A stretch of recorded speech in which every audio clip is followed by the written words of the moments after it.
it tore us apart from God. God was over there, and Adam and Eve was over here. Now, in between here, it was a hard obstacle. People had a hard time getting across it, right? Getting across to God.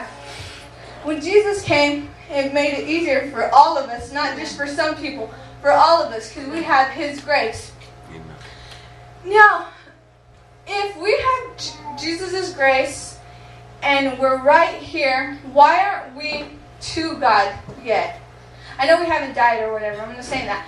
But if God has had a plan for us, and this plan has been the same plan. Now, when God first created when God first created Adam, He had a plan, He had a plan. I didn't know His plan, but He knew His plan. And as the time went on and God chose a certain people, God still had a plan for everybody on the world. And so He sent Jesus. When Jesus came, it finally, everybody could come to Him. And all God wanted to do was love us. All God wants us to do is worship Him, to do what He tells us to do. And it's not that hard. I know some people say, oh, it's so hard to serve God and stuff. But it's not, because how great is God, right? I mean, if Jesus could die, why can't we just serve Him? If Jesus could come and leave, His place of stature where He was at, where the angels just worshipped Him like all day. If Jesus could leave and do that, why can't we serve Him? Why can't we follow His plans? And I'm not saying, I'm not preaching to y'all saying, I want y'all to serve God. Just accept Him in your lives. Because I believe that y'all have a sincere heart and y'all sincerely love God and y'all sincerely want to do what He wants you to do. Right? But even as Christians, we sometimes get off this path. We get off it a lot. Like, ridiculous. Like, I still get off it and, I serve God, for the most part. Since I was like 9 years old, I've grown up in church, like I've said. And I still get off the plan. It's like, Vanessa, when are you going to learn? When are you going to learn that you just have to stay on the plan that He has for you? When are we going to learn, guys? I don't know, right? So God, He's been really working with me. I live in Dallas, like I said, and I go to this Bible school. It's called Christ for the Nations. It's awesome. Y'all should go there. I know the youth are going to a youth retreat, right? At a church, a school in Columbus. Okay, now my school is like Columbus, but better. And they have a life, and it's just an awesome school. Y'all should really go there next year. I'm just saying. But that school, it loves the nations of the world. I mean, these flags, it reminds me of my school. Like, everything at my school is called Christ for the Nations. Everything is about going to the nations. It's all about that. And this semester, I was invited to go to Asia for a month and a half. And I was like, man, God, this is so awesome. Because I've been wanting to go, do missionary work and, just work for God because I just wanted to do something for Him. And I became part of this group, right, that was going to go to Asia because our school sends out like 30 different groups every summer. And I was working towards going, and, I prepared stuff, and I was like, God, I'm ready to go. God, I'm ready to go. God, I'm ready to go. And what do you think God said? No. I've got everything so ready because if you know me, which I don't, but I can talk people, not like in a manipulative way, but I can do like the backing of the eyes and, show people love to where they give me stuff, okay? And I know it's only God's grace and God's favor, but, people donated all the money that I needed to go on this trip. Everything seemed to be working out. I was like, God, this is definitely your plan. Definitely. There's no doubt about it. And I was ready to go. And the time was coming that we were about to leave, And God says, you're not going. And I was like, no, I'm going. I got all my money. What? I'm going to go, God. I know Him. And how many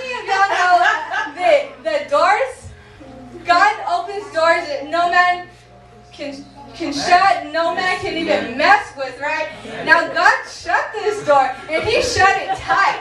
Now, if you're going to go off to a different nation, like if you're going to fly to a different country, not like to Mexico or Canada, or, you know, if you're going to drive is one thing, but if you're going to fly somewhere else, you have to have a passport, right? Now that passport, I still haven't seen it. I applied for it back in February, okay, because I knew I was going to go on a trip. And I still haven't gotten it. I said, God, why? I had everything. I was so ready to go. You know, I was ready. Like, my bags were packed. Like, until, like, June 10th or something. Like, I just unpacked my bags and I was supposed to leave in May. And I was going to go. This is how much I wanted to go. And I said, God, I know that you're going to send the passport. You're going to send it. And I'm going to take off all by myself. And I'm going to go to Asia. And I'm going to do your will. And, you know, I'm going to stay there. And I'm going to do everything you want me to do. And I get this letter from the passport people. And I hate working with the government because, man, they get me so mad. But the government sent me this paper. And they said, we can't give you your passport because we don't believe that you're actually from the United States. So they think I'm from Mexico, right? And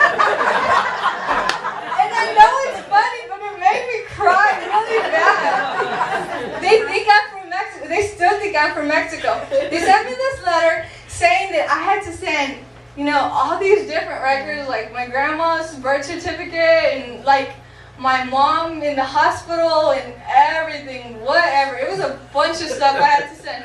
And I still haven't gotten the passport. I'm still trying to get all this information because it's so much information. And I finally realized God had shut that door. Now, I was getting off my track for what God wanted me to do. And I was so stubborn to see that God didn't actually want me to go. And how much do you think that held me back? Like, it put me back so much. I was so upset. Not like, God, why? Why'd you do this to me? But like, you know, what am I doing wrong? Why is stuff not working? Why? You know, it's so hurtful. I know y'all, I'm explaining it to y'all and y'all think it's funny. But, for a month I was like, so sad. Like, you don't even understand how sad I was because I wanted to go so bad. And God said, you're doing wrong. And this was like the crash that I had, right? I went off on my own little idea or whatever. And, you know, I detoured. Yes, thank you. I detoured and God, all this money that I had put towards this was lost. Everything was lost. You know, my bags were packed for a month and I didn't go anywhere. I didn't use them. I had to put all the stuff into a box and I said, maybe next year if it's God's will. I learned that my will isn't God's will. I learned that my plans aren't God's plans. I learned that God is the GPS and if we don't turn back, He's going to turn us back. And He's going to turn you back fast, right? So this is where I'm trying to get to. Us youth, we've kind of been taught by the generation before us. And what I've noticed about the generation before us is that they're kind of off track too. They're trying to get on track, don't get me wrong. But the people before us haven't gotten on track completely. Okay? So when we're on this journey, and we're going, and we get off of a detour. We've been off of a detour for more than 2,000 years already. Have y'all realized that? Now to U-turn, God is right there. You just have to turn around and recognize, God, you're right there. Where do you want me to go? Because the people, we can learn it. I always tell everybody that I speak to, learn from the people in the Bible.